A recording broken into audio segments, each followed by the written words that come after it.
கிறிஸ்துவுக்குள் மிகவும் பிரியமான என் அன்பு சகோதர சகோதரிகளே, இந்த காலை வேளையில் உங்கள் யாவரையும் நினைக்கும் தேவன் ஊழியத்தின் சார்பாக, என்னுடைய குடும்பத்தின் சார்பாக, சபையின் சார்பாக வாழ்த்துகிறோம். உங்கள் யாவரையும் இந்த நிகழ்ச்சிக்கு அன்போடு கூட வரவேற்கிறோம்.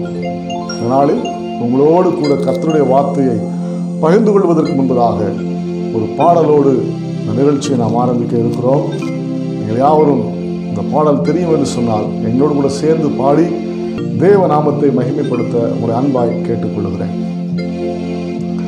எல் ஷடாய் சர்வ வல்லவரே, எல்லாம் செய்பவரே, இல்லாதவைகளை இருக்கின்றதாய் வரவழைப்பவரே,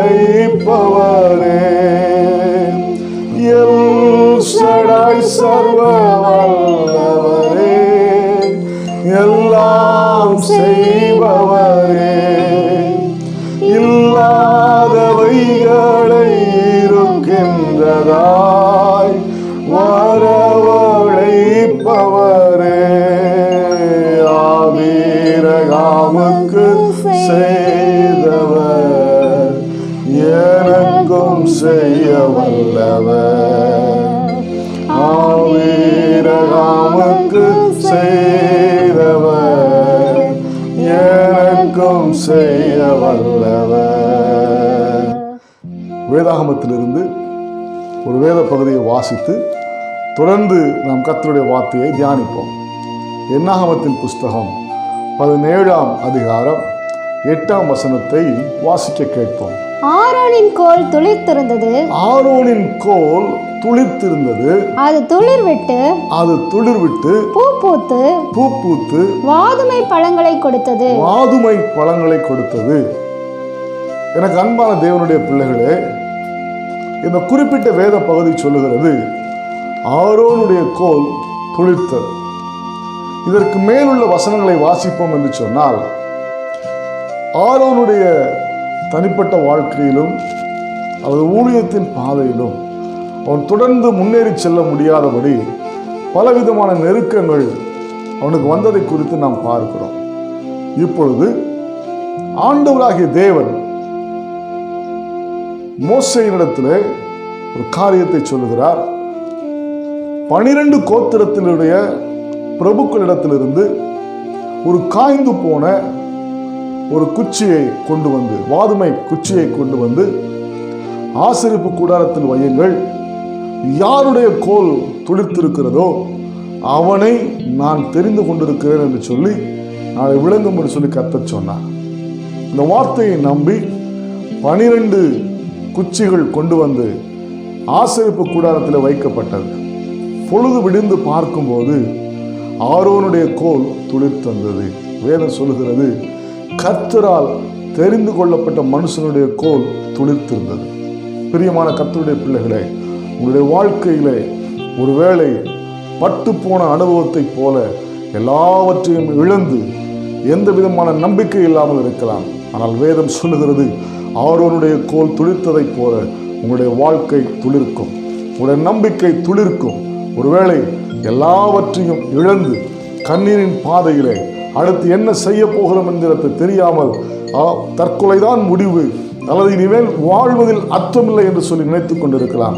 எந்த இடத்தில் நாம் முடிந்தது என்று நினைக்கிறோமோ அந்த இடத்தில் நம்முடைய ஆண்டவராகிய தேவன் ஒரு புதிய துவக்கத்தை வைக்கிறார்.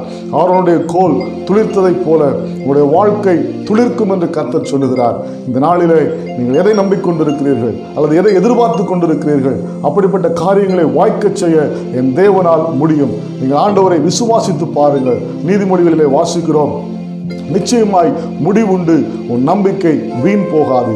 நீங்க ஆண்டவர் மேல வச்சிருக்கிற நம்பிக்கை, கர்த்தர் மேல வைத்திருக்கிற நம்பிக்கை ஒரு நாளும் வீணாய் போவதில்லை. ஆரோனுடைய கோல் துளிர்த்ததை போல உடைய பிள்ளைகளுடைய வாழ்க்கை துளிர்க்கும். உங்களுடைய தொழில் ஒருவேளை நஷ்டத்தை சந்தித்திருந்தால், ஒருவேளை உங்களுடைய ஊழியம் தோல்வி சந்தித்திருந்தால், இந்த நாளிலே கர்த்தருடைய வார்த்தை சொல்லுகிறதை போல அதுக்கு ஒரு துளிர்ப்பை ஆண்டவர் கொண்டு வருவார். நிச்சயமாய் ஆண்டவருடைய வார்த்தை மாறுவதில்லை. நான் தைரியமாய் சொல்ல முடியும், கர்த்தருடைய வார்த்தை மாறுவதில்லை. அவருடைய வார்த்தை சொன்னால் அது நடக்கும். அன்னாள் தேவனுடைய சமூகத்தில் வந்து நின்று கொண்டிருக்கிறார். எல்லா நம்பிக்கை அற்று போனது. அவருடைய சக்கரத்தை சொல்லுகிறார், உன்னால் ஒன்றுமில்லை மலடி என்று சொல்லி அவளை வேதனைப்படுத்தினார். 1 சாமுவேல் 1ஆம் அதிகாரத்தில் வாசிக்கிறார். தேவனுடைய இருதயத்தில் போய் தன் இருதயத்தை ஊற்றினாள். தன் மனதில் வைத்திருந்த எல்லாவற்றையும் சொன்னார். தேவனுடைய மனுஷனாக ஏலி சொன்னார், உன்னுடைய விண்ணப்பத்தை கர்த்தர் கேட்டு உனக்கு வேண்டுதலின்படியே செய்வார். நம்பிக்கையோடு அவள் திரும்பி போனார். அவருடைய வாழ்க்கை துளிர்த்தது. பிரியமான கர்த்தருடைய பிள்ளைகளை, இந்த நாளில் என்னுடைய சத்தத்தை கேட்டுக்கொண்டிருக்கும் உங்களுடைய வாழ்க்கையில் எப்படிப்பட்ட வேதனைகள், பாடுகள், அவமானங்கள், நிந்தைகள், சோர்வுகள் இருக்கும் என்று சொன்னால் என் தேவன் அதை மாற்றி உங்களுடைய வாழ்க்கையை துளிர்க்க செய்வார். கர்த்தர் மேல் இருக்கிற நம்பிக்கையில், விசுவாசத்தில் அவரை பற்றி கொள்ளுங்கள். நிச்சயமாக உங்களுடைய வாழ்க்கை துளிர்க்கும். நாம் ஜெபிப்போம். கிருபையும் சத்தியத்தில் நடத்துகிற எங்கள் தேவனே, இந்த சத்தத்தை கேட்டுக்கொண்டிருக்கிற பிள்ளை வாழ்க்கையில் ஆண்டவரே, நம்பிக்கை இல்லாத சூழ்நிலை இருக்குமானால் ஒரு புதிய நம்பிக்கை உண்டாகட்டும். ஆரோனுடைய கோல் துளிர்த்ததைப் போல நம்முடைய பிள்ளையுடைய வாழ்க்கை துளிர்ப்பதாக. ஆண்டவர் எல்லாவற்றையும் இழந்து நிற்கிற நம்முடைய பிள்ளைகளுக்கு என் தேவன் எல்லாவற்றையும் திரும்ப கொடுத்து நம்முடைய வாழ்க்கையை ஆசீர்வதித்து உயர்த்தும். இயேசு கிறிஸ்துவின் நாமத்தில் ஜெபிக்கிறோம் நல்ல பிதாவே, ஆமென்.